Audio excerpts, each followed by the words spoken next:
Hello, everyone, and welcome to episode 70 of the True Crime All the Time podcast. I'm Mike Ferguson, and with me, as always, is my partner in true crime, Mike Gibson. Gibby, what is going on? What's happening, man? Can you believe we're doing episode 70? 70? 7-0. Wow, man. Huh. I thought my contract only called for 50. Well, it did, and then you signed on for a little bit longer. Oh, was I aware of this? Nah, I didn't tell you. Oh, okay. Just forged my name? Just popular demand. Yeah. Just forced you to keep going. I know it. 70, man. That's awesome.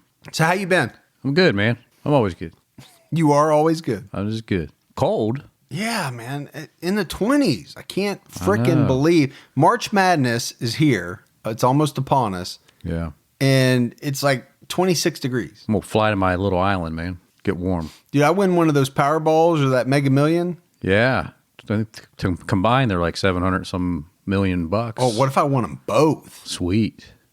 You probably hire me as your gardener or something. No, we'll buy an island. Yeah. We'll have all the T-Cat fans come. Oh, that's cool. It'd just be one big party. Yeah. Be awesome. That would be awesome. In 2016, California wife and mother Sherry Papini disappeared for 22 days. When she was found, she told authorities a detailed account of being kidnapped and tortured. Years later, in a stunning twist, Papini pled guilty to making false statements about what happened to her, setting off a media firestorm. Now, for the first time, Sherry Papini is telling her side of the story and revealing shocking new information. Sherry Papini, Caught in a Lie, an ID documentary event, Monday, May 26th at 9 on ID. Set your DVR. All right, Gibbs, you want to do some Patreon shout-outs? Let's do it. We had Janine Mulvaney. Okay. Kelly. Just Kelly? Just Kelly. No, no last name. Okay, cool. Could be Kelly Ripa. Or Kelly. Could be a male Kelly. That's true. Yeah. I got to be careful with how I do things. Yeah, you messed a few up. I mean, you got Carter wrong. I did. I messed Carter's up big time. How you didn't know that was a female, I don't know. Yeah, because you were all over it. I know it. We had Aaron Johnson, Melissa Lovell. Yeah, astronaut. Maybe. Julie Moore, Melissa Bonfardine. I'm sorry. It sounds... Well... It's a great name. It just makes me giggle for some reason. Could be Bonfardine. Bonfardine. Could be Bonfardine. Yeah. Could be Bonfardine. Oh. It's about 4 different ways. You said it every different way, so that'd make her happy. So I'm trying to cover it. Yeah. Debbie Self. Cool. Michelle Thompson. Poppy Woodhouse. Give me a little Woodhouse Poppy. Yep. Little 30-year-old aged. Let me maybe wine. Poppy Woodhouse. No, I was thinking like bourbon. Really? Yeah. Poppy Woodhouse. Maybe because I was thinking like Pappy. Maybe Pappy that's Van a Winkle. special type of weed from in Colorado. It could be. Give me a bag of Poppy Woodhouse. It could be. You never know. Or if it's not, it might be now. Yeah. Hey, that's a good name. Let's call it Poppy Woodhouse. It's Stephanie Hill. Cool. Eileen Villanueva. I can't even say it. It's a good try, though. Yeah. You were very, very close. Very close. Robert Baker. Yeah. Kevin Triplett. Cool. Brian Eichelberger. Yeah, sounds like a internet superstar. Does it? Yeah. I was thinking it sounded like a football player. Really? Yeah. I'm going to go with like, what do they call that? California? You know, where they invent all the internet stuff? Where they invent the internet No, stuff. you know, all the, like the apps. Like a startup tech guy? Yeah, what do they call that? Like Silicon Valley? That's it, right there. Okay. I think he works there. You know, where they invent that internet stuff. That stuff that makes my phone go bzz, bzz, bzz, bzz. Usually during the podcast, Normally as we're during the podcast, recording. and you give me that look. We had Kelly Holiday. So She's off. she's off on holiday. Yeah. So a lot of great support, new support on Patreon. We Awesome. appreciate that. And then if we go back into the vault, this week we selected Donna Almeida. Huge shout out to Donna. Oh, awesome. Been a supporter for a long time. Very, very much appreciated. And Gibbs, I want to give a special shout out to Jenny Lynn Storms. She is our first ever monthly Patreon winner. That's awesome, Jenny. So for February, we just started it. And Jenny got to go out to the website and pick whatever she wanted. And I'm sure she picked something really nice. I think, yeah, she did actually. Good. It was a cool fleece jacket, I think. Awesome. If I remember. That's awesome, Jenny. So big shout out to her. And then on PayPal, we had Eric Mead supported us. Really? Yep. Thanks, So, Eric. Gotta love that. All right. So at the same time this episode's dropping, we have a new episode of True Crime All the Time Unsolved out. We do. It's on Judge Joseph Force Crater. Yeah. This might be one of the oldest cases we've ever done, Gibbs. Yeah, it's a date. I think it is. We're going back to the 30s. Yeah, roaring 30s. I think it was the roaring 20s. 30s was the Depression. Yeah, just trying to keep you on top of everything, man. You would have been like one of the, what do they call them, flappers? Dancing. I don't think I'm not no flapper, man. I think you are. Don't you be putting me in that box? Don't you put that on me, Ricky Bobby? That's right. But it's an interesting case of, man that goes missing. Yes. Then we get into the wormholes and the theories and the suspects like we always do. Chasing those rabbit holes. Yeah, always chasing rabbit holes. So make sure you check that out. And check out Criminology. Yeah, I heard it's pretty good. People really, really like it. This Golden State Killer, man, East Area rapist. Terrible person. Horrible. Yeah, Horrible. nightmarish. All right, Gibbs, you ready to get into this episode? Nope, don't want to do it. I want to talk about CrimeCon real fast. Oh, okay. Just want to make sure people are signing up, using our special code. What is our special code? TCAT with double T. Double T at the end. Yeah. Yeah, if you're going to CrimeCon, if you're signing up, definitely use that. Get you 10% off of your standard badge price. Yeah. And let us know if you're going, because I'm sure, we want to do a meetup. Yeah, we do. So we need to know who's going to be there, and we can try to organize something so we all can be together and, chat a little bit, hang out. Yeah. See Mike do some funny stuff. What am I going to do? I don't know. You just do some funny stuff. Give you a couple beers. Next thing you know, you're Frank the Tank. I am Frank the Tank when I get a little tipsy, because I don't drink a whole lot. So yeah, it doesn't take much. Lightweight. All right, Gibbs. So let's get into this episode. I wanted to do something different, and I was out searching for cases, and I came across this case of Gertrude Baniszewski, nicknamed the Torture Mother. And it grabbed me because I never heard of it. That's really what I was looking for. A case I never even heard of, right. Didn't know anything about. And once I got into it, man, I was just hooked. I couldn't stop researching this case. So on October 26, 1965, so we're going back a ways, 50 plus years, police are called to a house at 3850 East New York Street in Indianapolis, Indiana, where they made a gruesome discovery. And they find the body of 16-year-old Sylvia Likens. She was extremely emaciated and covered with more than 150 wounds. And a lot of these were burns, cuts, all kinds of different wounds, but a lot of burns. They found her body on a filthy mattress inside the home. And this home belonged to 37-year-old Gertrude Baniszewski. She was a divorcee. She had 7 children. Now, this case has been called one of the most terrible crimes ever committed against an individual in the history of Indiana. And like we said, it's been over 50 years since this thing happened, and many people still think it holds that title. Now, Gibbs, we know there's been a lot of murders in Indiana over that long stretch of time. Oh, I mean, just off the top of my head, Herb Baumeister. Yep, Baumeister. We did an episode on him. We've done a couple of different folks in Indiana, but those were people that killed many people, right? Those are serial killers. Most of the ones that we've profiled, you think of people like that as evil, cold-hearted. You just naturally assume that's what they are. Exactly. To be able to kill that many people. But there's very few crimes, and even counting in some of these horrific serial killers in the state of Indiana, that have stayed with people like the murder of 16-year-old Sylvia Likens. And I think this is due in large part to the fact that the murder is spearheaded by this 37-year-old mom, Gertrude Baniszewski, but there was a whole bunch of other people involved. Some of them included her own children, some as young as 10 years old, that participated in this that we're going to talk about. And on top of that, there was a whole bunch of other kids just from the neighborhood that were involved. It's really crazy. It blew me away when I started to dig into this case. But I want to start out talking about Sylvia Likens, the victim in this case. She was born on January 3rd, 1948 in Lebanon, Indiana. Her mother's name was Betty Likens, and her father was Lester Cecil Likens. Now, she had two brothers, Danny and Benny, and she had two sisters as well, Diana and Jenny. And Sylvia was known as outgoing, and people referred to her by a nickname, and that was Cookie.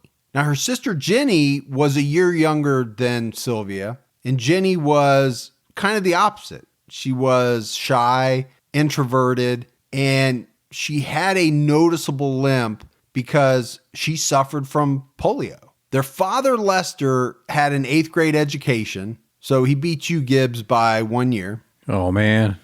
Not just kidding. Why are you so rough on me? No, you got him by at least 2 or 3 years. Yeah, I'm a scholar. But like you, he had many jobs over the years, right? You've talked about it a number of times, how many different jobs you've had. Oh, yeah, plenty. And he had a lot of them over the years to make ends meet. The couple had 5 kids, but some of the jobs that he had were maybe a little bit different, Gibbs, than the ones that you had as you were maturing into adulthood. You know, he drove trucks. He was a factory worker. It was pretty normal, right? A lot of us have had those jobs. But one thing that he ended up doing was traveling from carnival to carnival, working concession stands. So again, we're talking about carnies here. I don't know how many episodes we end up talking about carnies. And Lester and Betty were unhappily married. They would split up. They would reconcile. They did this a couple of times. They had just reconciled in 1965 when they made the decision that they were going to head out again together to work the carnivals. And because of this decision, they had to find someone to watch the kids. Now, their oldest daughter was Diana. She was an adult. She was married. So they didn't need anybody to watch her. Grandparents were set to watch the 2 boys, Danny and Benny, but that left Sylvia and Jenny. And it's in July of 1965 that Lester and Betty would make the fateful decision of leaving their 2 daughters with Gertrude Baniszewski. And the Likens strike up a deal with Gertrude to board their 2 daughters in exchange for $20 a week while they're out traveling around working these concession stands on the carnival circuit. So now I want to talk a little bit about Gertrude. She was born Gertrude Nadine Van Fossen. Ooh. That is a mouthful. Van Fossen. Van Fossen. Like Ben Flossen? Have you been flossing? Oh, I floss all the time, Do man. you? It's good for you. I'm a flosser. You should be. She was born September 19th, 1929 in Indianapolis to Molly Myrtle. It's a hell of a name. Sounds like somebody character name in Harry Potter. Molly Myrtle? Yeah. There was a Myrtle something, I think. Yeah, I think so. You know way too much about Harry Potter. HP, man. All the way. And her dad's name was Hugh Marcus Van Fossen Sr. That's a mouthful. All of these names are something. Her parents were originally from Illinois and were of Polish and Dutch descent. And this was a pretty big family. Gertrude was the 3rd of 6 children. She had a very strong bond with her father, but was distant and a lot of times at odds with her mother. And it's at the age of 11 that Gertrude witnesses her 50-year-old father have a sudden heart attack in front of her, and he dies. Wow. So probably pretty traumatic. I would think so. I don't know why I said probably. That would be traumatic. Yeah. And it deeply traumatized her. She would end up dropping out of school at the age of 16 and marrying an 18-year-old policeman by the name of John Stephen Baniszewski. He was originally from Pennsylvania. And John had a very violent temper. He was physically abusive, often beat Gertrude because he was just annoyed with her. Just because he could. Just because, yeah. Yeah. But they stayed together for 10 years and had 4 children together during this 10-year stretch. Then they got a divorce. And after the divorce from John, Gertrude married a man named Edward Guthrie. But this one's not going to be meant to be at all. This man, Guthrie, divorces her after only 3 months. 3 months, Gibbs. That's fast. Something is seriously wrong if after 3 months. You got to get out. You got to get to out. That's right. I'm out of here. But I don't know how much of this was Gertrude. There was a lot in the research that talked about the fact that he had a hard time with her kids, putting up with her kids. Although I don't think she was any piece of cake either. Yeah, I was going to say it probably went further than that. Based on the facts that are going to come out, I don't think it's that much of a stretch to say that. But it's not long after this divorce, second divorce, she gets back and reconciles with her first husband, John. They're married for another 7 years. Wow. Have 2 more children together, and would eventually divorce for the final time in 1963. So she's thrice divorced, living in a van down by the river. Oh, that's... No, she's not. But she has been divorced 3 times. When she meets a 23-year-old man, she's about 35 years old at this point. So she likes him young? Yep. Yeah. She goes after a young guy by the name of Dennis Lee Wright, but he was also abusive. So like I think I've said this before, she's not a good picker. She's picking men that, are very abusive to her. And with Dennis, she would have another child. This would be number 7 and her last child. But right after the boy is born, this 23-year-old guy abandons her. And it's just 2 years later in 65 when the Likens were introduced to Gertrude. At the time, she was using the last name Wright, as if she had actually married this man-child, Dennis Wright. And there's some speculation that she did this to keep up appearances. Because remember, she's got a newborn, or, a pretty young 2-year-old named Dennis Wright Jr. So she kind of is changing her name to Wright, not legally, but that's what she's telling people. All right, Gibbs, so we set this up. We know the Likens have struck a deal with Gertrude. Sylvia and Jenny go to her house to live there. Lester's going to pay Gertrude $20 a week. Okay. Which... You going to convert that for us, or? Yeah. 1965? Good money, man. People. Yeah, it'd be like $100 today. That's what I was thinking. Yeah. It don't seem like that much when you're buying food. I think it'd be more than that today. Let's go with 128. 128 on the nose? Exactly. But you got to figure. That's going to Kroger's. You're buying food for 2 extra kids. So $20 a week in 65. And right from the start, Sylvia, who's 16 years old at this point. Yeah. Jenny is 15. But Sylvia and Gertrude's 17-year-old daughter, Paula, they've got issues. They got beef right from the beginning. Against each other? Against each other. Yeah. No, with 2 separate people. And that's why I brought it up. Okay. It's so germane to the story, but... Yeah. I'm just messing with you. I know. But it's these issues, Gibbs, between the 2, Sylvia and Paula, that really lay the framework for what's to come over the next several months. And like I said, this is a very different episode. We're not talking about a serial killer that was committing crimes over 7, 10, 12 years like a lot of the times we do. This whole thing essentially takes place over, about a 3-month period. The first week that they're at the house, things go okay. The girls are attending high school with the Baniszewski children. They're going to social functions. They also went to church with them. But it's just 1 week into it that Lester's payment is late. That's not good. No, the $20 is late. And this is the first weekend. And this really set Gertrude Baniszewski off. She started lashing out at the girls, and she's slapping them, saying, I took care of you bitches for a week for nothing. I mean, we're a week into this thing. Yeah. And the irony of the whole thing is the money order comes the very next day. So it's a day late, but she's starting to flip out already. And from that point, that money order being 1 day late seems to set everything in motion. That would be the start of a downward spiral. Because after this, Gertrude would start regularly abusing both girls, but pretty quickly into it, almost all of the abuse is directed towards Sylvia. By August, Gertrude is abusing Sylvia both verbally and physically on a daily basis. And Gertrude's only 37 years old, but it was said that she was very frail, very weak, but she had a paddle and she had a thick belt that had been left by her husband, John. And she used both of these to devastating effect against Sylvia. But here's where things really start to get twisted,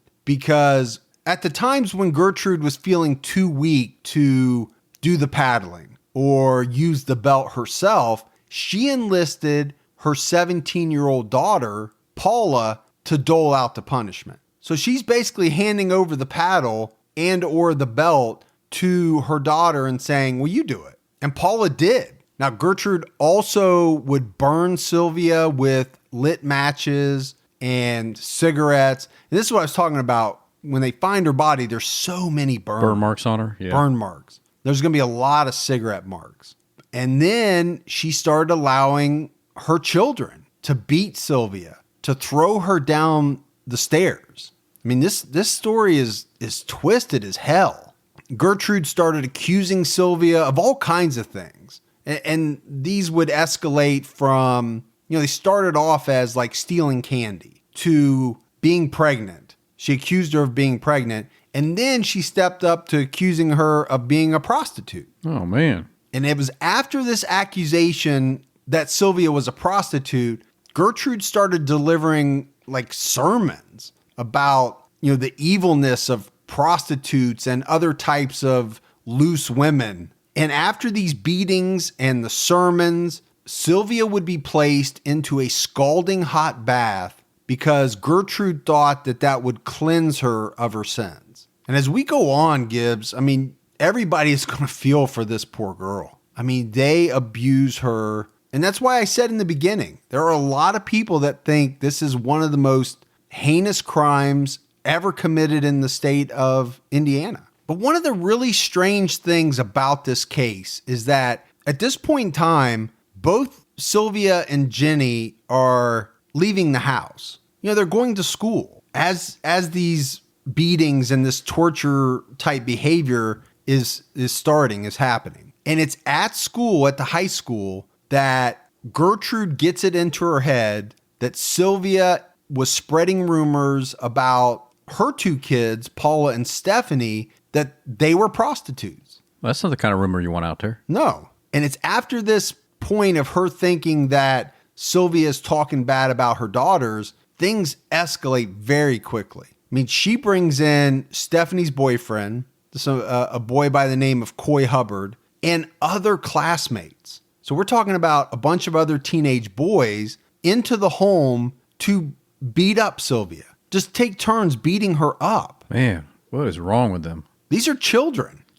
I mean... Oh, I know. And this lady is saying, hey, come on in and take turns beating up this 16-year-old girl. Some of the kids would kick her. They would beat her. Others would put out their cigarettes on her skin. Gertrude even forced Jenny to do some of this stuff, to hit her sister, to sit on her. At one point, Sylvia was forced to undress in the living room in front of this entire group. So you got all the kids that live there. Right. You've got a bunch of other kids from the neighborhood. She's forced to get naked. And then she's made to insert a Coke bottle into her vagina in front of these kids. What is...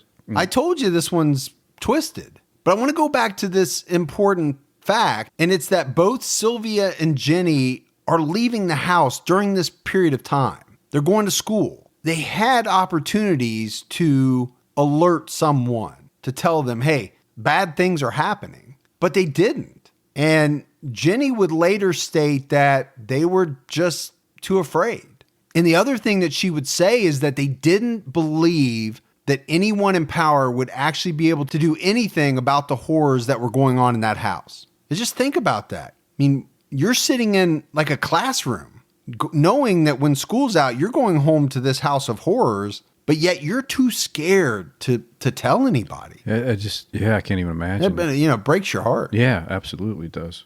But this freedom that Sylvia and Jenny had, the little bit of freedom they had where they were able to leave the house, it's about to end because the beatings become worse. And at a certain point, Sylvia becomes incontinent. She can't control her bladder. Not surprised. And she starts wetting herself. Yeah, that would seem typical for what she's been through. Well, you got to figure, right, the trauma, but also probably from some of these brutal beatings that she was being subjected to. And it's after she starts wetting herself that Gertrude starts locking her in the basement. So that's the end of her leaving the house from that point forward. Gertrude would start a bathing routine that involved dousing Sylvia with scalding hot water, and then she would take salt, Gibbs, and rub it into the burns that this scalding water made. I mean, this is a sick woman. Most of the time, Sylvia was kept naked.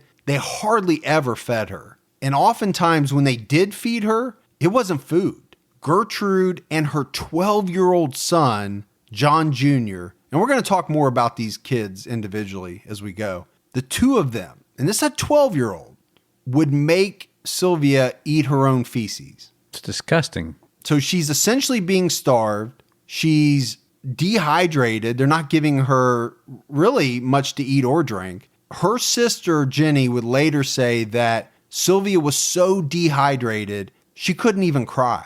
She didn't have enough liquid in her body to produce tears. In the midst of this whole thing, Jenny is at one point able to get a hold of their older sister, Diana. This was the one that's an adult. She's married. She's not that much older. I think she's like 18 years old. Okay. And she tries to tell Diana how bad it is at this house. But Diana dismissed what she was being told because she thought they just didn't want to be there. Like they were making things up or just complaining. Trying to get them to come get them. Yes. But her suspicions are raised a little bit. So she goes to the house. And then her suspicions are raised even more when Gertrude doesn't let her in to visit her sisters. But she spots Jenny and tries to talk to her, but Jenny said she's not allowed to talk to her and runs away. So you know, Gibbs, is something's up. Something is not right. Diana contacted social services, but when a worker showed up at the house, Jenny told her that Sylvia had run away. And this would later come out to be a threat from Gertrude that if Jenny didn't say this, she was going to get the same treatment as Sylvia. Because we haven't really talked about Jenny that much. No. Almost all of this torture and the beatings and everything was directed at Sylvia. You know, Jenny was just a year younger, but she had polio. She had a problem with her leg. And I don't know if that was the reason, but she was spared a lot of the abuse. But it's intimidating for sure. Oh, if somebody... For anybody around that situation. If you've been watching your sister and what's been happening to her, and someone says, if you don't do what I tell you to do, that's going to happen to you, that would be pretty persuasive. Yeah, absolutely. But what happens is the social worker goes back to her office, files her report, and basically it's that there's no follow-up needed at this house because the girl's not there. True Crime All the Time is sponsored by BetterHelp. You know, folks, therapy can feel like a big investment, but let's think about the state of your mind. It's just as important as your physical health. Traditional in-person therapy can cost anywhere from $100 to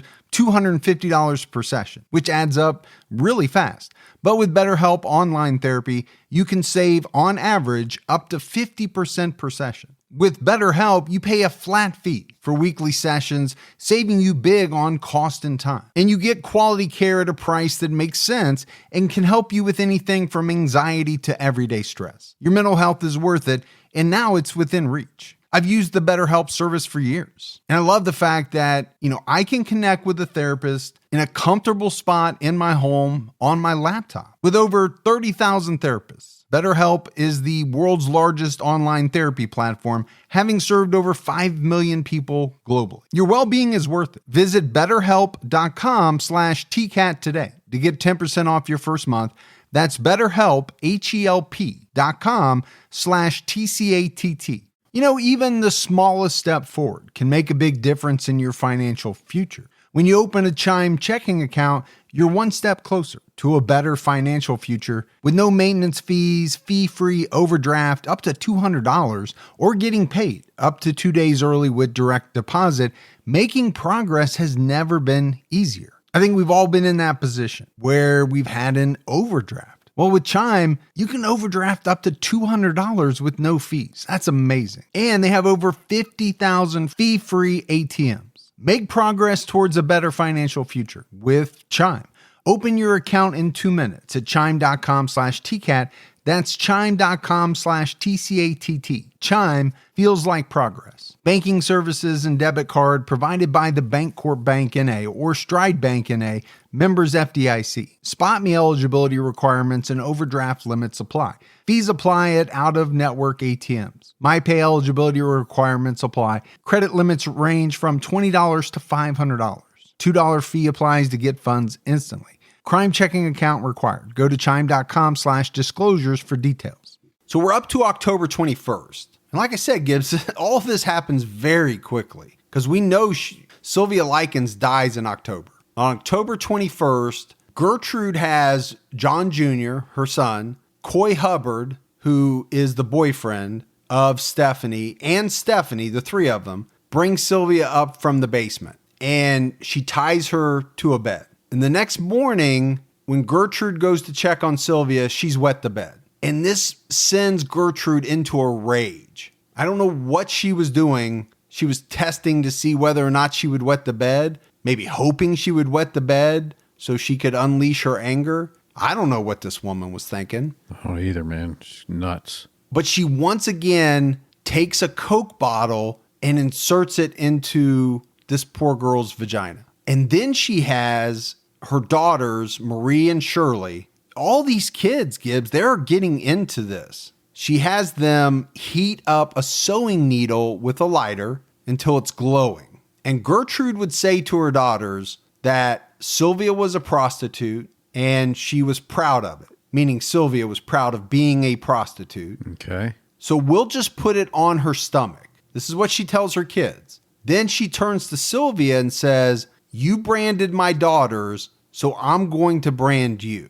Wow. So this all goes back to this, what I don't even think was real, but Gertrude thinking that Sylvia somehow spread this rumor at the school that her daughters were prostitutes. And this is her revenge for that. For that, yeah.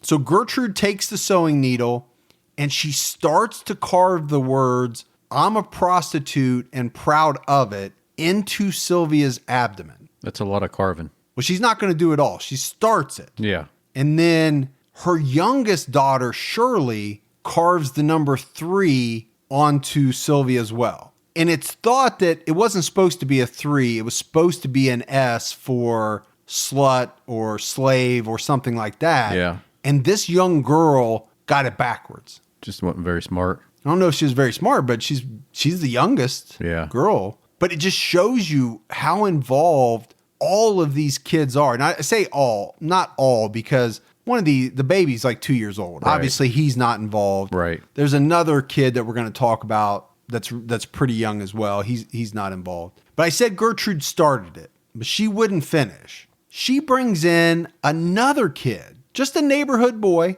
just brings him in by the name of Richard Hobbs. You know, he was a kid that abused Sylvia on a regular basis. Yeah. And Gertrude tells him to finish what she started. All I did was write out that thing on her stomach, then I hit her about 10 or 15 times. But how come? Well, mostly because Gertie told me to. She refused food. We tried to give her soup every once in a while and stuff like that, and she wouldn't take it. Well, how about these scratch marks on her stomach? Who put them on her? I did. Why? Well, Gertie just thought of it. She said, "Since you branded us, we're going to brand you." So she etched in with a pen, and I went over it. She showed me how to do it, and then I went over it. I did it. Did you ever use any hot irons on her? No. Yeah, that 3 on her stomach, I did half of that. And Shirley Ann did the other half. Where'd the S come from? What do you mean? There's a big S branded on her stomach, right below one of her breasts. Huh? That's what I'm talking about. Well, that's what you're talking about. Well, how about the inscription on there, "I'm a prostitute and proud of it"? Who put that on her? I did. Did you scratch it on there, paint it on there? How'd you do it? Well, like I said before, Gertie wrote it down there with a pen, and I did the rest. She showed me how to do it, and then... Had Gertie abused this girl? Yeah.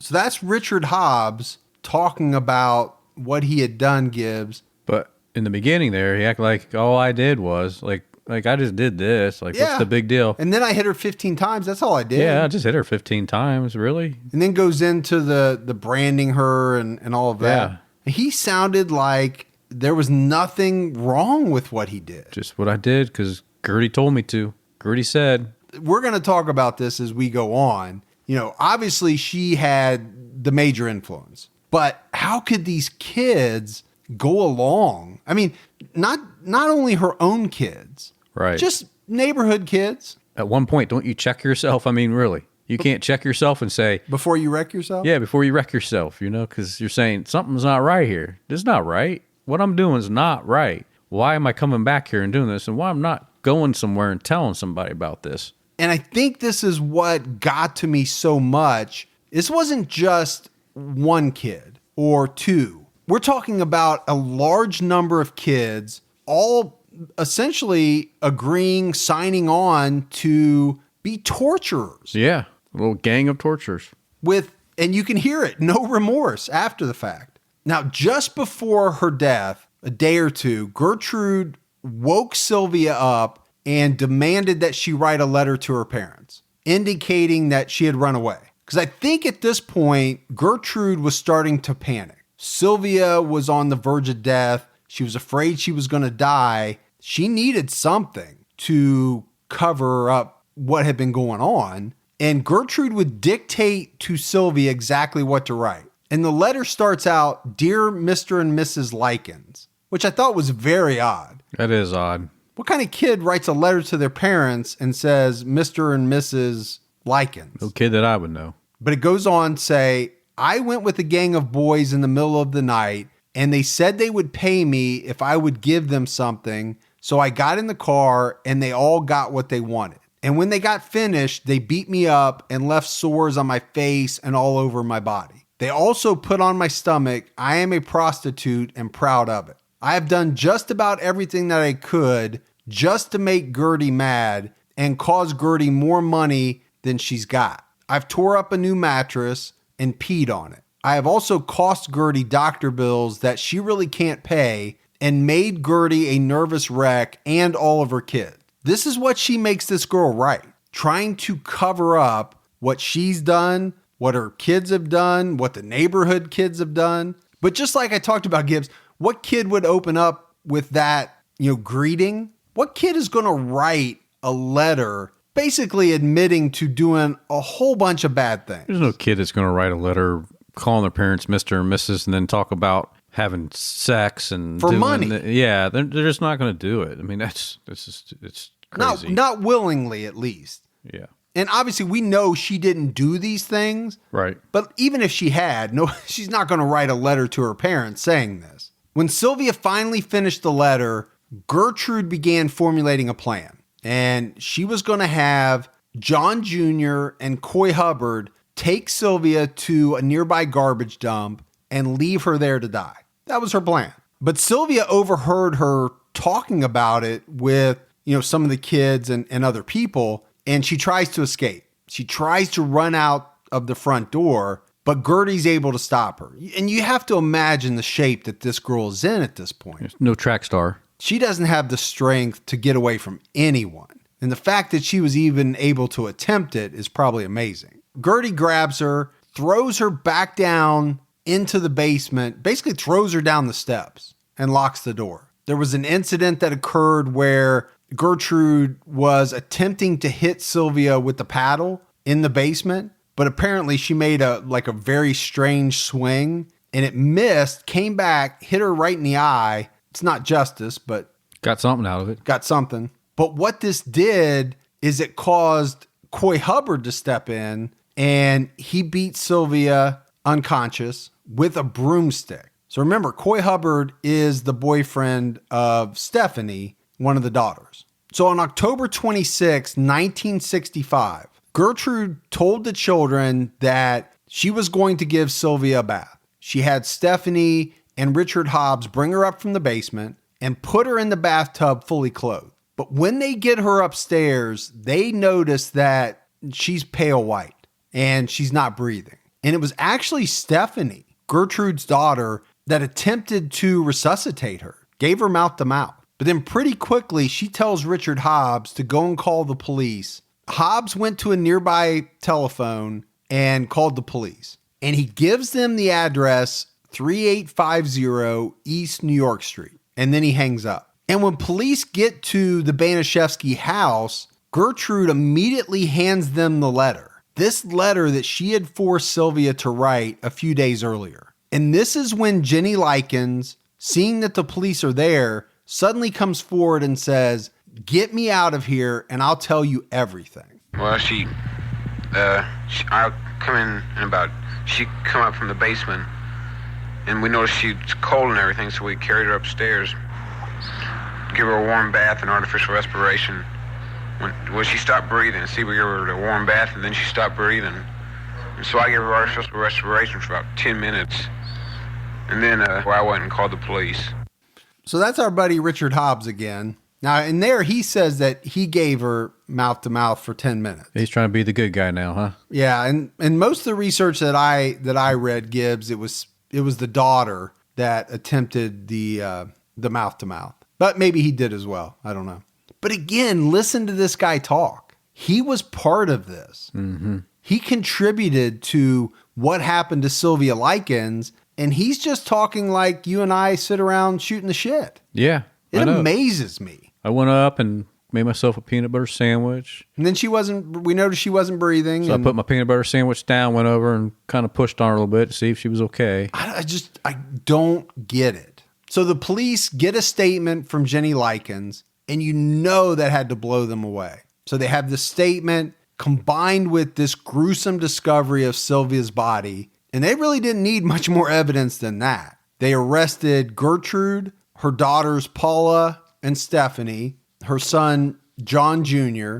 They also arrested Richard Hobbs, who was just a neighborhood kid, and Coy Hubbard, who was not part of the family but was Stephanie's boyfriend, all for murder in the first degree. But that's not the only people they arrested. They arrested a bunch of neighborhood children and charged them with injury to person, right? These were all the neighborhood kids that had come to the house. And it was not just boys. It was boys and girls had come to the house, participated in the torture, beaten, kicked, burned Sylvia Likens. At one point, Gibbs, it talked about the fact that some of the neighborhood boys were practicing their judo moves on this poor 16-year-old girl. That's just crazy, man. While the others and family members sat around and watched.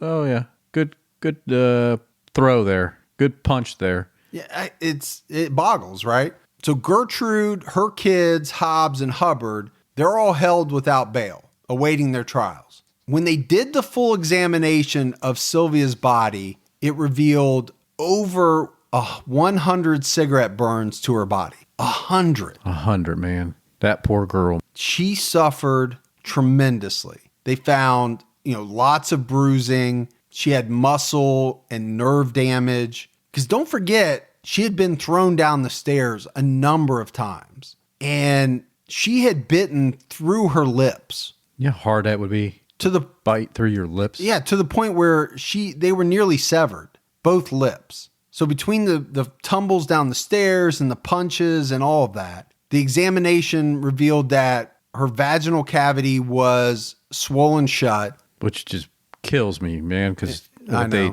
did to her. But yeah, she was, through the autopsy, that she was still a virgin. Yeah, her hymen was still intact. Yeah, so she never was a prostitute. She was never pregnant like this. Say it. I'm not going to. Biatch. Yeah. Oh, man. But you're right. I mean, that finding completely ruled out all of the accusations that Gertrude had made against Sylvia. Not that it would have mattered. No. If she was. You just don't treat somebody. Yeah, right. I mean, even if she had done some of these things, she didn't deserve any of what she got. But the fact is, they know she didn't do any of these things. This was just a 16-year-old girl whose parents trusted the wrong person. And we'll talk about that a little bit more. Sylvia's official cause of death was determined to be brain swelling, internal hemorrhaging of the brain, and shock that came from the extensive skin damage that she suffered. I mean, imagine having 100+ cigarettes put out on you and what that would do to you. And again, we talked about how they didn't feed her. She was emaciated, extremely malnourished. It's just sad. Sylvia was buried at Oak Hill Cemetery in Lebanon, where she was born. And then we get to the trial the next year of Gertrude Baniszewski. She denied any knowledge of the torture. she claimed that her children must have done it. This is a woman that masterminded this whole thing, and when the shit hits the fan, she's ready to throw family underneath the bus. Yeah, she blames it on her kids. I did never beat that girl. Never. She was beat up on by other girls. In fact, my own daughter socked her in the jaw and broke her wrist. And so, I mean, there you go. And girls around the neighborhood beat her up, bloodied her nose. One girl broke her nose, in fact, I think. Were you ever in contact with the police on any of these occasions? Well, in the last 2 weeks, in fact, I think if you talk to my daughters, I'd ask them that the children's father and I are divorced. And he's a policeman in Leech Grove, or was. And I've asked the girls repeatedly to call their dad and ask them what to do. And in fact, I asked Jenny, I said, Jenny, and I told Sylvia, I said, Sylvia, I'm going to have to call the police or somebody because I can't have the responsibility. So that's Gertrude. Yeah. And that clip steams my Brussels sprouts, man. Oh, yeah. I'm telling you. She is basically saying, I told my kids to call their dad, who was a police officer, to find out what they need to do instead of just picking the phone up and calling the police. Right. Okay. Not to mention the fact that she's the one beating the shit out of this girl. Right, yeah. She's trying to say, I told Jenny, I told Sylvia, I'm going to have to call the police. They were probably like, please call the police. Please do. Yeah, she's a nutcase, man. Something, I don't know, just listening to her is infuriating. Yeah, because she's deflecting everything off of her to everybody else. She's not taking any responsibility. None. Zip. Nada. I don't like her, Gibbs. I don't like her either. All righty then. Okay. We're in agreement on that. Finally. So she entered pleas of not guilty and not guilty by reason of insanity. So I don't know if she's insane, but she's an incredible piece of shit. I'll go that far. That she is. Gertrude's attorney attempted to shift the blame away from her, saying that, this is just a chronically ill woman, weak. There's no way that she could have inflicted this terrible abuse on Sylvia. But then you had a bunch of different attorneys that were representing the kids and the neighbors, and they put the blame entirely on Gertrude. So you basically have attorneys coming from both sides, right? One saying she didn't do it. It was the kids that did it. Right. The kids are saying the mom did it. But during her trial specifically, she was her own worst enemy. Because apparently, Gibbs, she got on the stand and gave a bunch of rambling testimony, putting Sylvia down, denigrating her, calling her a prostitute, said that she had multiple affairs with married men. So she's trying to damage the character, but she didn't even read the medical report to know that she couldn't have affairs. Yeah, I guess it really damaged her, this testimony that she gave. But that's not the big thing. The big thing is her daughter, Marie. Initially on the stand, she backed up her mother. But at one point in the trial, she finally broke down and she started crying and admitted that she was lying. And I think she might have been the only one of the kids that showed any emotion about what they did. And Marie would go on to recount in very graphic detail how her family and the other kids in the neighborhood had tortured and basically ultimately caused the death of Sylvia Likens. So on May 19th, 1966, a jury found Gertrude Baniszewski guilty of first-degree murder. Paula Baniszewski was found guilty of second-degree murder. Our buddy Hobbs that we heard in the first two clips, along with John Jr., John Baniszewski Jr., and Coy Hubbard, they were all convicted of manslaughter. Gertrude was sentenced to 20 to life at the Indiana Women's Prison in Indianapolis. So it seems like a fitting sentence, but you're going to be pissed, Gibbs. Oh, great. I know you are. So we'll talk about Gertrude first.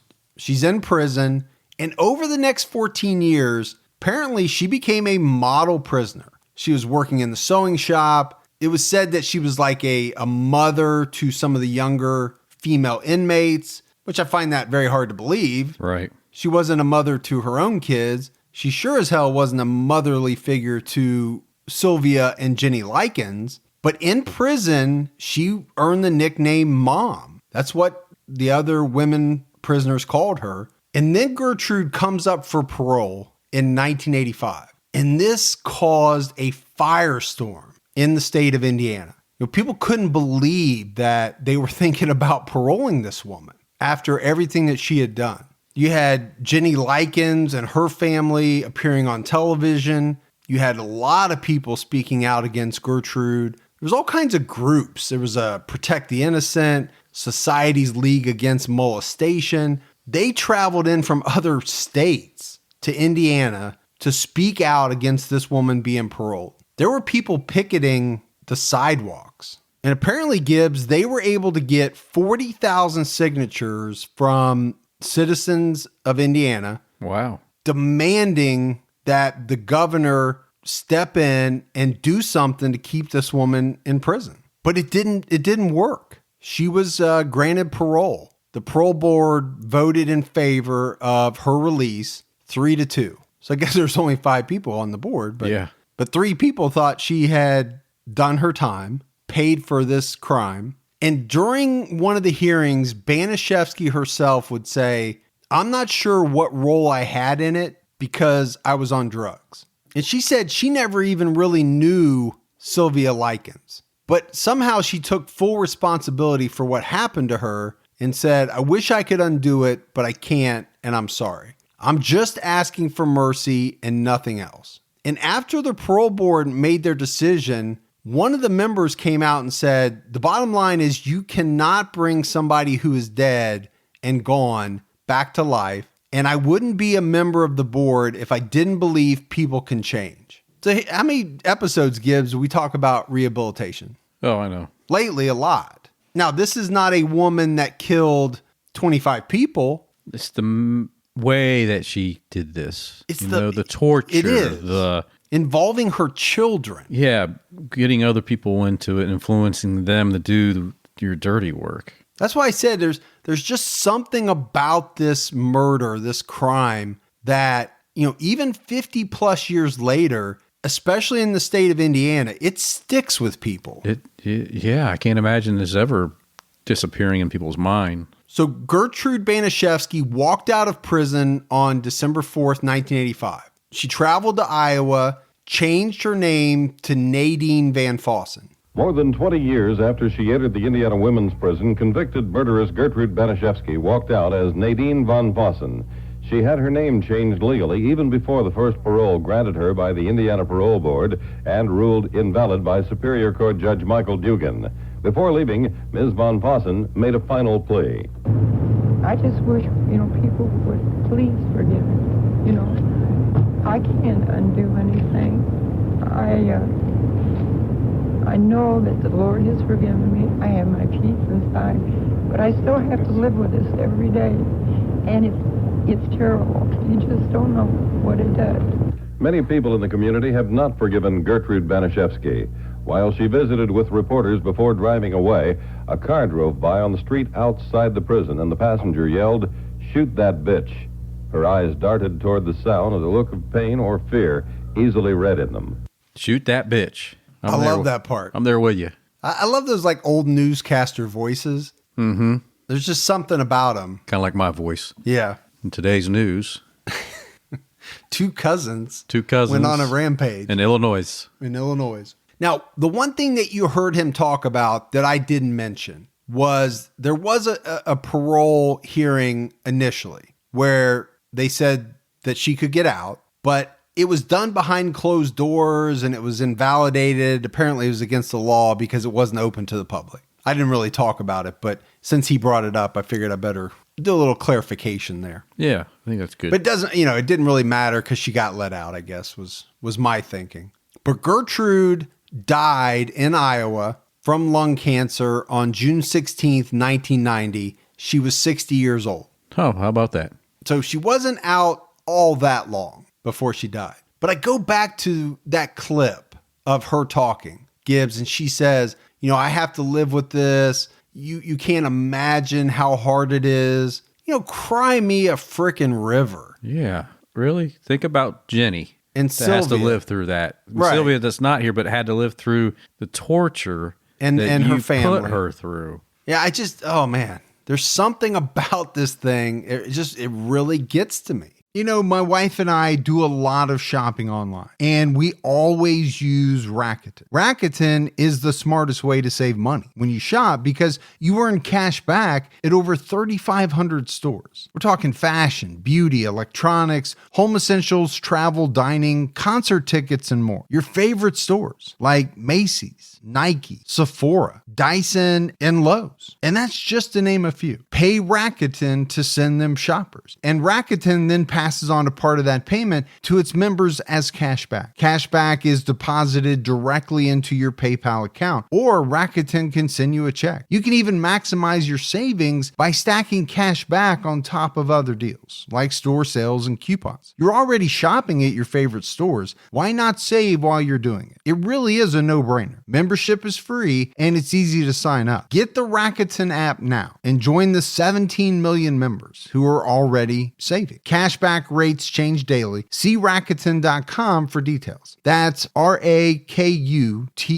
Your cash back really adds up. Hey folks, see if you've ever had this problem. You're trying to eat a little healthier, but you're in the grocery store aisle, you're looking at packaging, nutrition labels, and they're so confusing, you don't know what's good for you and what's not. Well, this is why I love Thrive Market, my go-to online grocery store for getting all of my healthy essentials delivered, and I don't even have to leave my couch. Finding better options for the whole family is easy with Thrive Market's Healthy Swap Scanner. Just scan a product and it instantly recommends healthier swaps. This is how my wife and I found our new favorite snack, IQ bars. Sometimes I eat one in the morning with my coffee, sometimes just later on in between meals. They also have so many on-site filters that make it simple to shop by the needs of everyone in the family. Maybe you have someone who needs gluten-free food, somebody that has a peanut allergy. Well, no more scouring ingredient labels when you can just filter it all on Thrive Market. My wife and I often use the high protein filter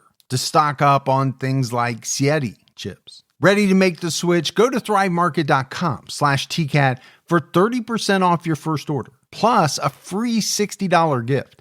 That's THRIVE market.com/TCATT, thrivemarket.com/TCAT. So next I want to talk about Paula. She's sent to prison and actually gives birth to a daughter in prison. Okay. And what does she name this daughter? Of course. Gertrude. Names it after her mom because she's a peach. Now, the only bright spot here, I guess, Gibbs, is that the baby was put up for adoption and hopefully went to a good home and far, far away from anybody with the last name Baniszewski. And hopefully they changed her name. From Gertrude? Yeah.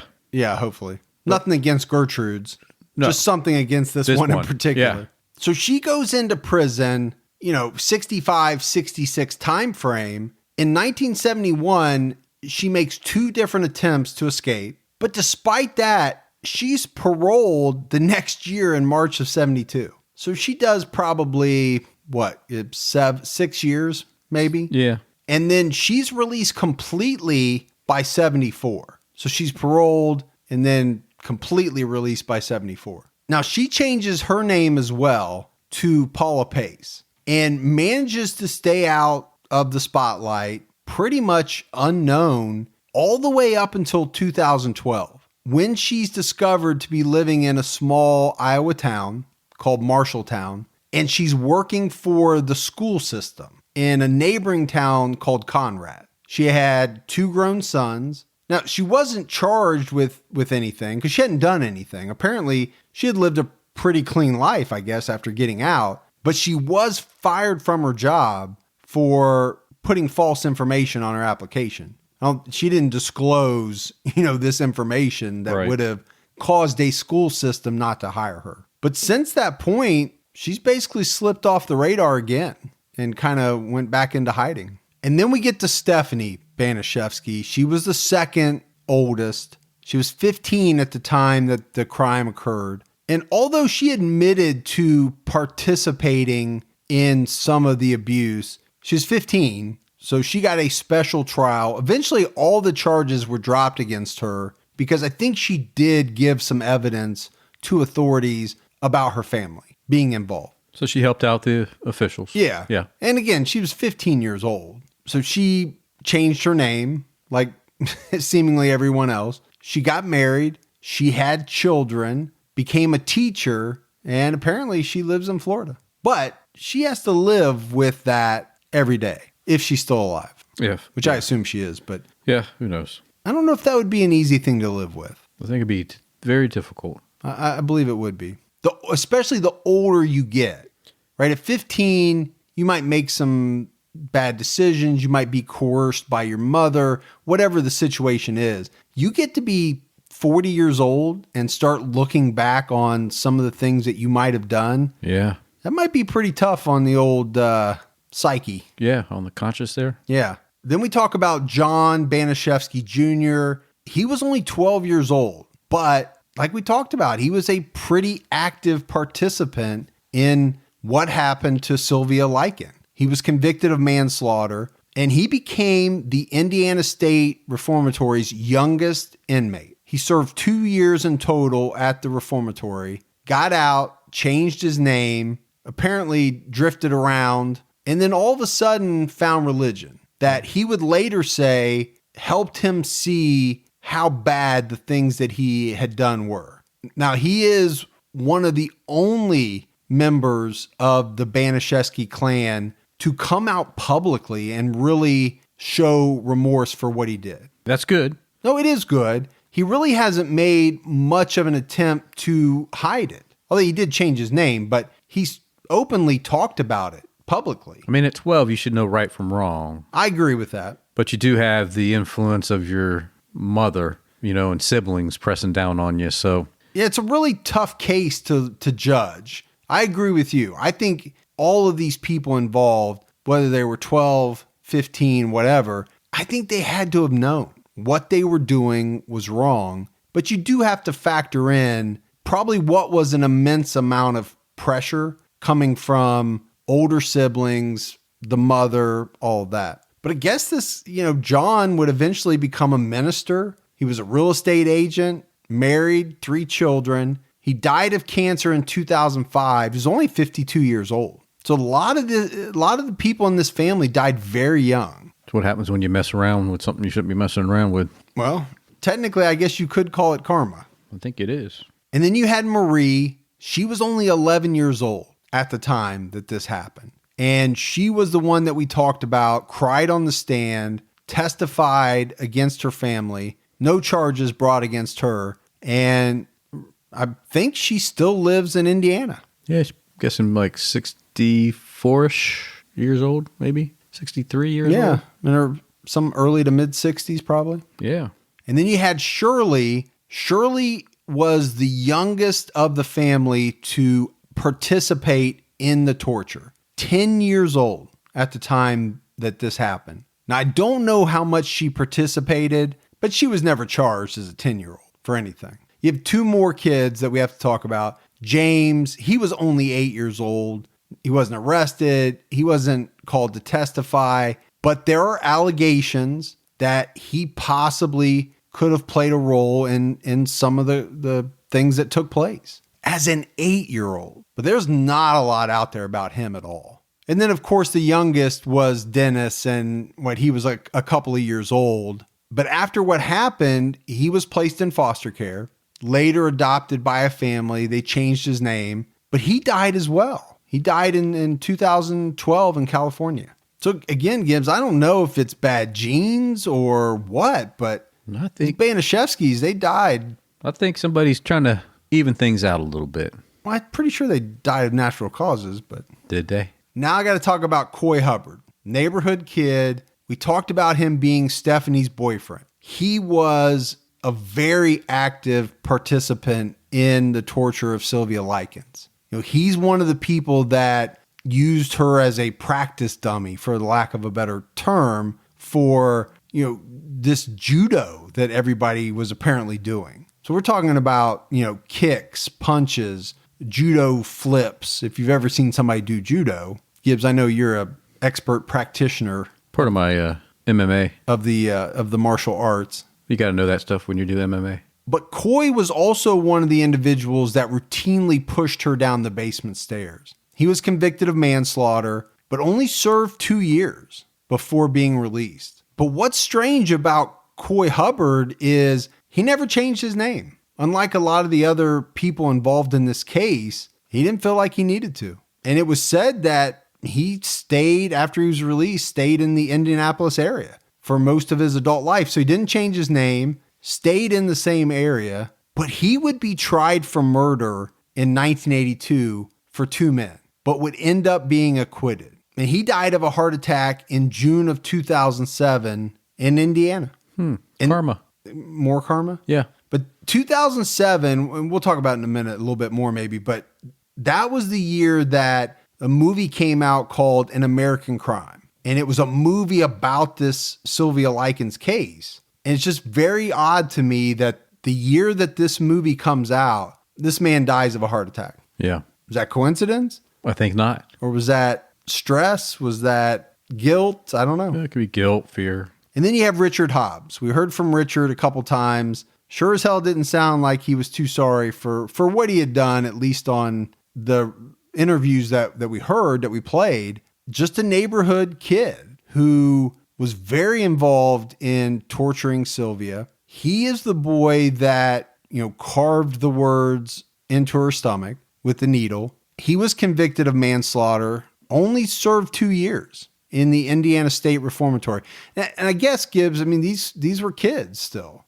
These were not 18-year-olds. Yeah, I understand. So there was only so much probably that they could get. I don't agree with some of it, but... But he actually died from cancer at the age of 21. You mess with somebody's angel, man. So he commits the crime at 15. He's released at 17. 4 years later, he's dead at the age of 21. And then I think, Gibbs, and we got to talk a little bit about the Likens family. Oh, absolutely. Because Lester Likens, he didn't commit a crime. But what he failed to do was really look into Gertrude Baniszewski before essentially dropping his daughters off in her care. At trial, he said, Gertrude and I got to talking. She said she would take care of the children and treat them like her own. Well, I'm not sure that she treated her own that well.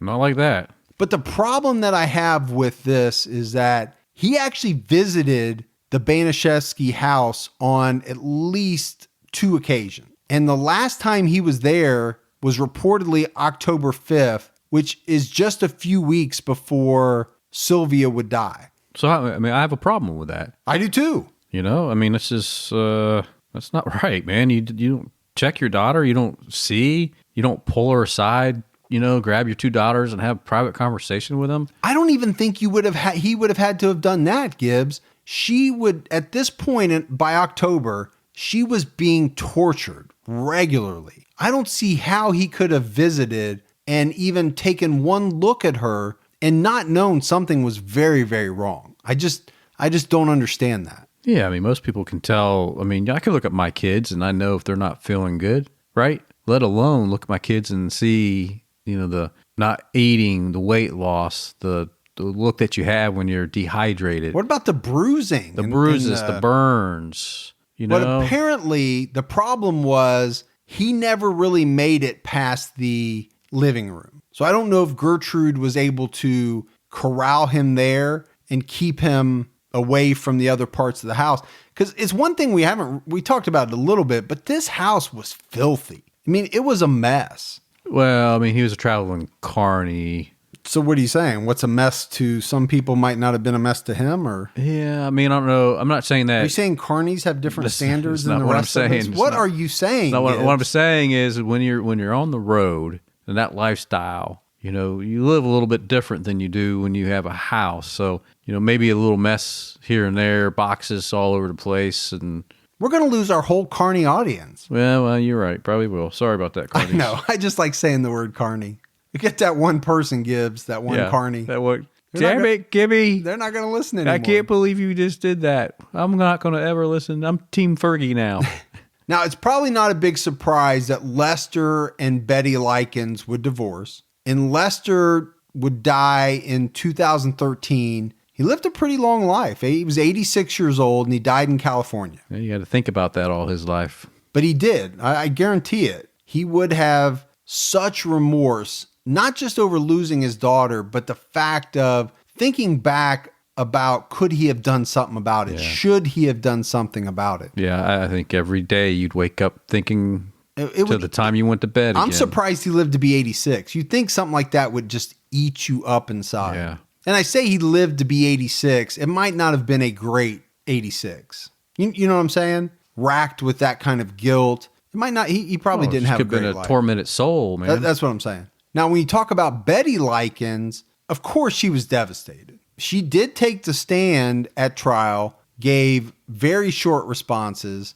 After she divorced Lester, she would remarry, but Betty died as well, but earlier. She was 71 years old. She died in 1998. When she died at the time, she's married to this other guy, and he's going through her things. And he finds a bright pink suitcase in one of the closets. And when he opens it up, it's filled with newspaper clippings, unpaid bills, and baby pictures. But he didn't want anything to do with it. And he actually gave it to some friends. And these friends went through the suitcase, and they found inside a whole bunch of letters from people all over. You know, these were letters of sympathy, urging Betty to be strong and to overcome her troubles. But she never did. And we know this. She never, and you wouldn't, she never got over this. Leaving her daughter with this woman, knowing what ultimately happened to her, she never got over it. I don't think you could ever. And the last person, Gibbs, to talk about is Jenny. Again, she was afflicted by polio. And so, you know, she didn't suffer nearly, not even close, the amount of abuse that Sylvia did. But I go back to the fact of, you know, she had opportunities. Actually, they both did, to tell neighbors, to tell teachers, but they were just so scared. And Jenny would actually come out later and say that, you know, she thought that if she told anyone, it would actually make the situation worse. Yeah. Inside that house. Sure. And it was actually an attorney for one of the neighborhood kids would come out and say that he speculated that there was never a person in either of these girls' lives, so probably referring to their parents, that made them believe that someone would come to their aid. And that's pretty damn sad. It is sad. It's very sad. That's speculation on the attorney's part, but if that's true, that is genuinely sad that your parents never showed you that they would be there for you no matter what. Jenny died of a heart attack in 2004 at the age of 54. So again, she was very young too. A lot of people in this case died very young. Yes, they did. And we can't leave out Diana. Diana was the older sister of Sylvia and Jenny, and she would go on with her life, but later in life, she would actually make headlines because she and her husband, Cecil Knudsen, they were both diabetic, and they got lost in the middle of the woods in California and were apparently stranded in their car for 2 weeks. And all they had was rainwater, a pie, and some oranges. Her husband, Cecil, didn't make it out. He died of a heart attack after the first week, but Diana did. She was rescued by some people riding like ATVs or something like that. But it was said that she was near death by the time that they found her. So I briefly mentioned Gibbs, that movie American Crime, came out in 2007. It had a couple of big actors in it. Catherine Keener, she was the woman that played the love interest in 40-Year-Old Virgin. Yeah. You know who I'm talking about? Yeah. That's Catherine Keener. Not Kinnear? No, it's Keener. Okay. She played Gertrude. Really? Yeah. I haven't seen it. And then Ellen Page, who's been in a lot of movies. Yeah, she was in Juno. Yeah, she was in Juno. I think she was in some of the X-Men. She was, and she was also in that movie with Leo, when he like gets in people's dreams and they build layers. Inception? Yeah. She was that's a weird dream movie. Builder. It's good, but it's a weird movie. It is weird, but it's good. I mean, it keeps your attention. So anyway, if anybody wants to, check that movie out if you haven't already seen it. But there was another movie to come out in 2007 as well. It was based on this. It wasn't really what you'd call factual. Yeah, it was more fictitious. Yeah. Some of these events are true, kind of a movie. You don't know what events are actually true, but that's what they say at the beginning. Yeah, and I don't know any of the people that were in that. So, but it was called The Girl Next Door. I haven't seen either one. Oh, The Girl Next Door. It had what's her name in it? Do you got her name? Yeah, it was Blanche Baker and Blythe Offarth. I never heard of yeah, them. they're big time. You don't know what in the hell you're talking about. Oh, Blythe is all over the place, man. So that house located at 3850 East New York Street was torn down, but not till 2009. That's a long time. That seems like a long time. Yeah. And it's an empty space. Right now, I think they're using it as some type of church parking lot. But before we go, Gibbs, I just want to talk about some other people involved in this case that had nothing to do with the torture or murder of Sylvia Likens. Okay. But these were people that could have possibly acted on things that they saw and maybe stopped this tragedy from happening. Yeah. There was a couple that lived next door to the Baniszewski house. They allegedly visited the house on multiple occasions. And it was reported that they actually witnessed firsthand Paula, the 17-year-old daughter of Gertrude, physically abusing Sylvia Likens while Gertrude sat there egging her on. And apparently they even boasted about all the things that they had been doing to this young girl. This couple, if this is true, they never reported anything to the authorities. Now, it was said that there's a possibility they were scared, that they didn't report it because they were scared, but I have a hard time with that. There were other neighbors that reported hearing some banging type noises coming from the house just a day or two before the murder. And it turned out that this was most likely Sylvia in the basement banging a shovel off of the concrete floor. And the neighbors said they thought about calling it in, but then they decided against it. Oh, man. Now, it's a little hard to blame them. I hear stuff all the time. I do too. I don't immediately think I need to call the police. It's just one of those things that, what if they had decided to? Right. What would have the outcome been? What would have happened? Yeah. And then there was another neighbor that made a report anonymously, and it actually prompted someone to come out. But when they came to the house, Gertrude told this person that she had kicked Sylvia out of the house because she was a prostitute, and there was no follow-up. Nothing else came out of it. So I thought, Gibbs, just, a few interesting things from neighbors where you just play that what if game. What could have happened? But that's it. I mean, that's the case of Gertrude Baniszewski, the Baniszewski children, the murder of Sylvia Likens. And I guess, Gibbs, to me, what I was not able to piece together, and I don't know that really anybody has been able to this day, 50-some years after the fact, right, is the why. Why did you do it? What prompted Gertrude to do the things that she did? Right? She got angered by the money order being late. It came the day after. Yeah, I don't think that could have been the main reason. And then it just this whole thing about Sylvia telling people at school bad things about her kids. Yeah. I just don't. Nobody's ever really that I can figure out been able to dissect it and put together exactly the reason why all this happened. Maybe she just saw something in Sylvia that reminded her of something else, and it just made her go crazy. Well, there have been people that have thought that Gertrude Baniszewski was envious of Sylvia, saw her as an outgoing person. She had a lot of spunk, a lot of personality, and was envious of her, and it turned to hatred. Yeah, just a hater. Because she wasn't, right? She saw something maybe in Sylvia that she wanted to be but wasn't. Wasn't able to. So that's been, one theory out there. And then another thing that you see is that this torture escalated because it became a form of entertainment for Gertrude. And she was egging it on. She was having her kids participate. She was having these other neighborhood kids participate. She was divorced. It was said that she was most likely very depressed. It was also alleged that she was into drugs. You even heard her say that she was doing drugs. Right. Or that's a statement that she made. Yeah, it's not an excuse, but okay. No, not an excuse at all. But in the end, to me, the fact that it happened at all is mind-blowing. But the fact that she involved her children and other kids, it's astonishing. Basically, they all had a hand in it.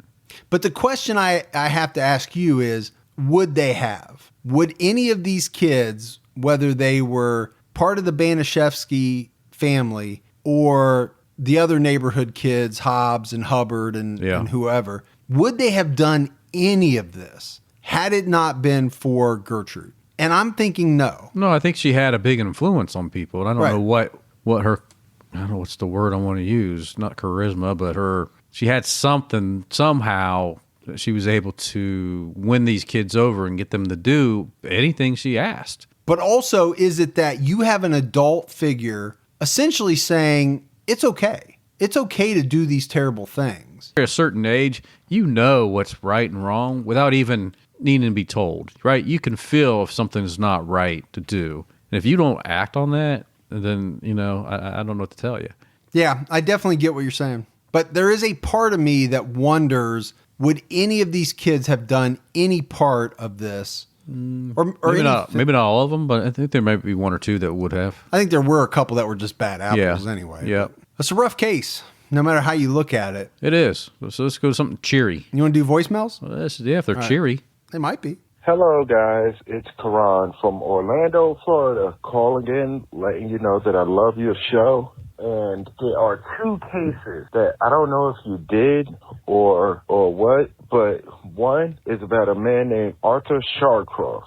He killed 12 women in 1988 and 1989, mainly prostitutes, 12 women, 2 children. And the second one, I don't know if you did, but his name was Tommy Lynn Sells, convicted of murdering 13 and claims he committed over 70. All right, bye. Oh, and stay safe and keep your own time ticket. All right, bye.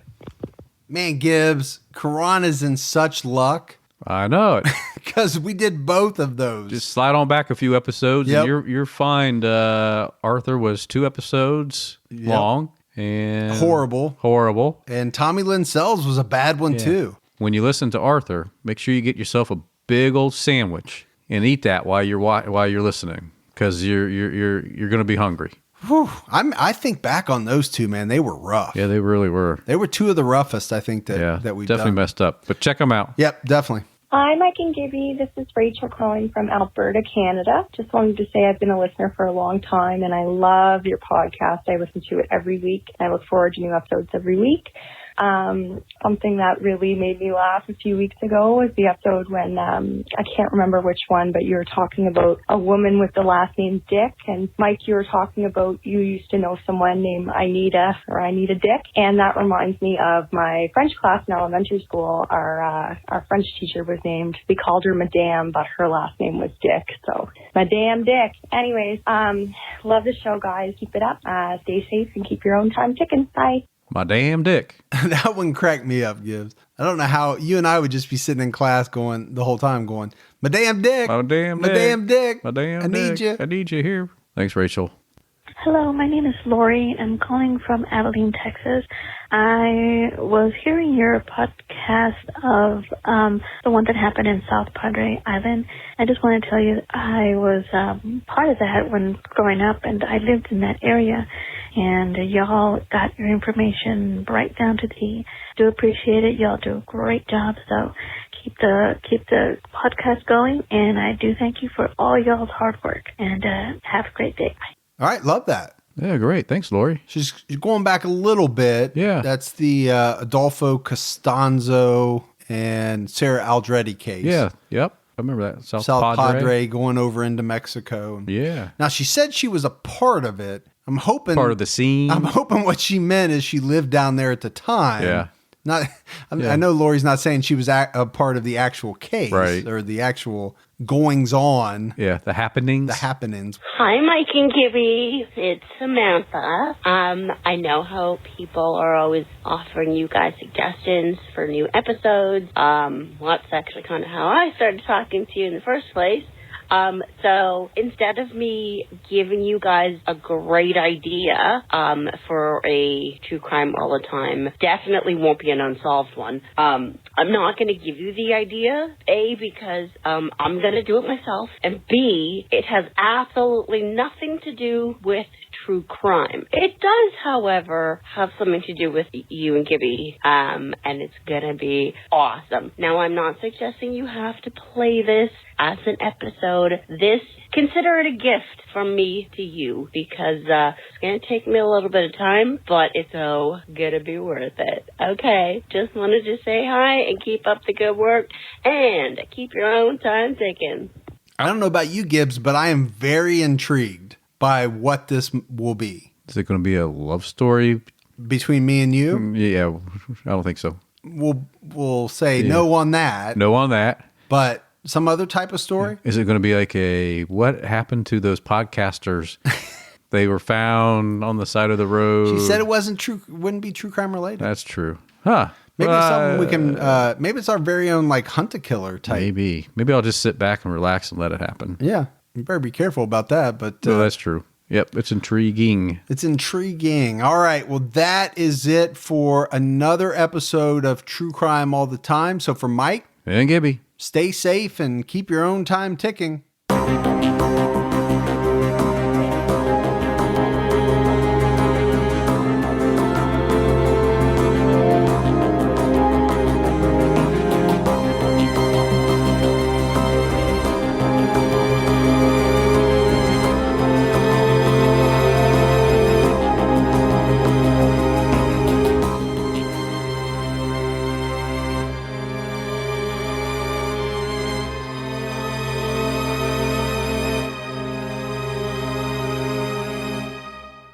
At Hotels.com, we know some travelers crave an ocean breeze. Others don't want to deal with sand. And oftentimes, those two people end up together. Compare properties side by side to find yourself poolside, oceanside, and still in a relationship. Find your perfect somewhere with Hotels.com.